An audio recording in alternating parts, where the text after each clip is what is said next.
What is going on, people of the YouTube sphere? My name is Kurtyoy, and welcome to Fantasy Premier League review, in which I had an abysmal week.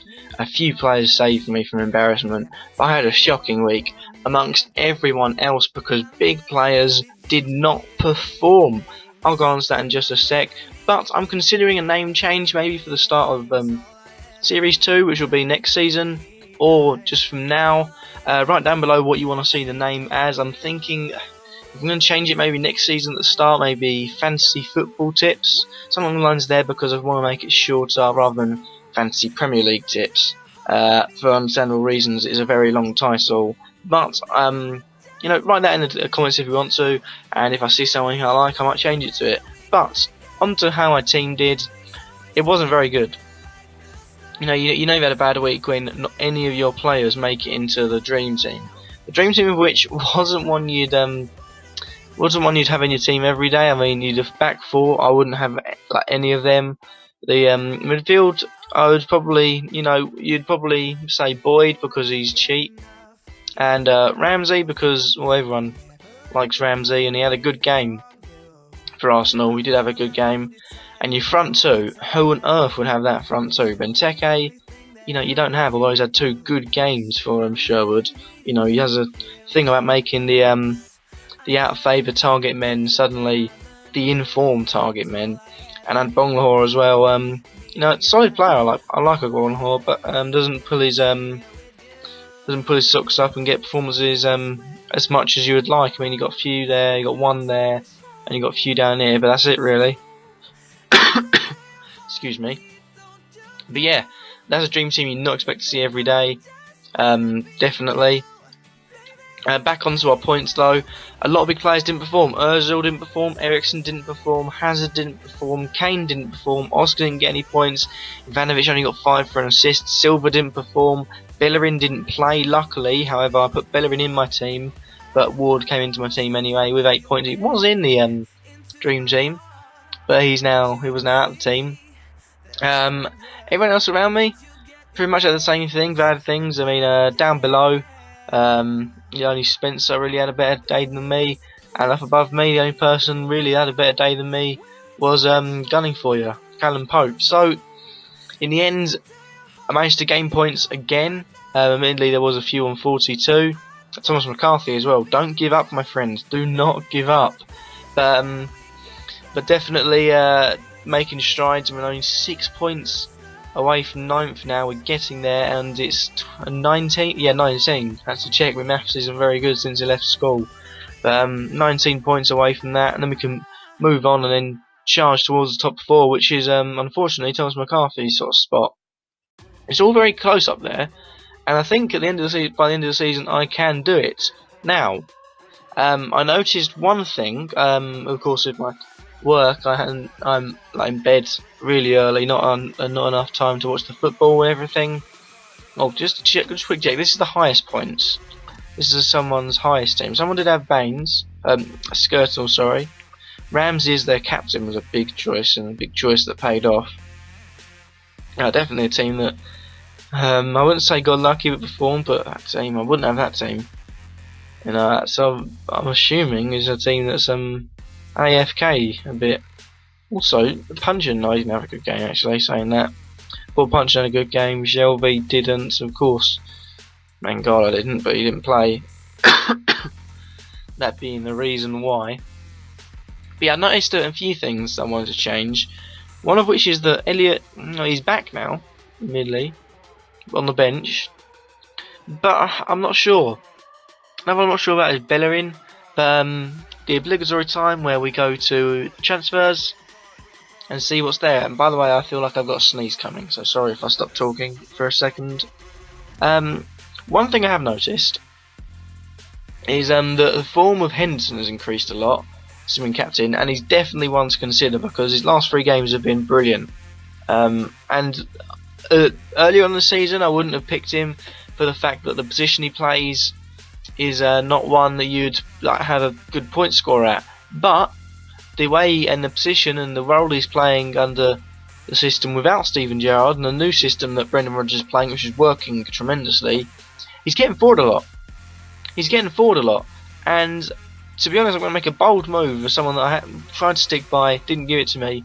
I'm going to bring Ozil out and Henderson back in, which frees up £3.3 million. That's a lot of money.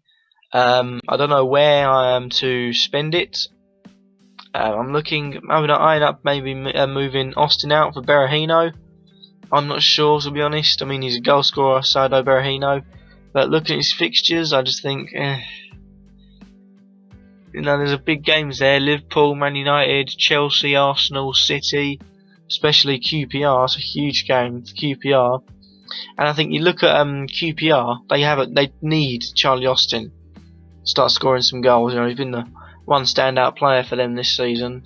Well, you got a hat-trick against West Brom of all teams, and I mean, downside, you get a week off in game week 33. So come then, I might look to get rid of him, bring in Saido Berahino, but just for simple facts, you know, points. They're not really getting points that week, and neither is Tottenham players. I don't believe that's not a Tottenham player. This is a Tottenham player. No.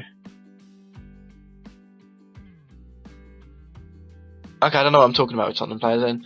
Maybe it's because QPR played twice. Maybe they played twice as well, some other time. Yeah. Never mind. No idea what I'm talking about. Absolutely no idea. Yeah. As I'm looking at this team, you know, I've got 3.3 million in the bank. One thing I do want to do is I want to get rid of Elliott and I want to look at other keepers, because just having Krul there, I think I'm missing out on points, and these points could be vital, especially with Henderson in the team. You know, I've got Hazard, I've got Ericsson, I've got Silva.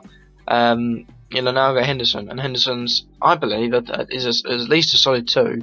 But with him being the captain when Gerrard's away, don't know how long Gerrard's away for, to be honest. We can have a look on here. Where is Stevie? Stevie must be back. Apparently he isn't, but you know, liking the way that Henderson's playing, that's why he's nearly the top point scorer in the whole club. They only play for close. Mignolet, Skrtel, and then Sterling just above him with Coutinho just behind him. One thing I do want to look at those keepers. Have a look at them, and sorry if that cough is messing up my mic or anything. Look at the top ones. Those top 4. Fabianski and Mignolet, I'm not interested in. Lloris is very appetising, admittedly, though. Plays for Tottenham. That's having downsides. Foster, you know, definitely one to consider. Looking at the games left, they've got most of the big teams out of the way. You can look at Spurs, I'll say is 1, and then City is 2. And they've got games where you could say, you know what, even the 2 big games, you could see them getting a clean sheet in all of them. You know, and I'm looking at them: Burnley clean sheet, Everton, Hull, Stoke all clean sheets, Sunderland, Leicester, and don't know about Villa at the moment. Maybe even Villa, even because they're at home, clean sheet. However, David De Gea, he makes saves. That's what's key. He makes saves. Look at saves down here. I mean, he hasn't done it recently because they've been good in the defence. Manchester United, 3 straight wins, 3 clean sheets. They've got a few hard games coming up, notably Liverpool, Man City, Chelsea, Arsenal. All big games, definitely all big games. And you know, for that, I'm just going to stick Foster in there. I should say Forster, Fraser Forster. England's number 1. Stand by that. Don't know where Kurtyoy is. Kurtyoy is down there. He might have missed a few games, or the fact that Chelsea are just awful in defence. And also have dropped points Burnley and Southampton.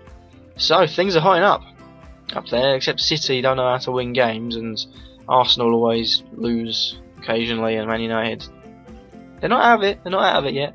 But yeah, thank you guys for watching. I've been recording for long enough. Those are 2 changes I'm going to make. -4 points, I know, but you know what? points need to be changed, and also they'll gain me points in the long run. But thank you guys for watching. If you like this video, leave a like. It's not just like 4 points. If you like this video, leave a like.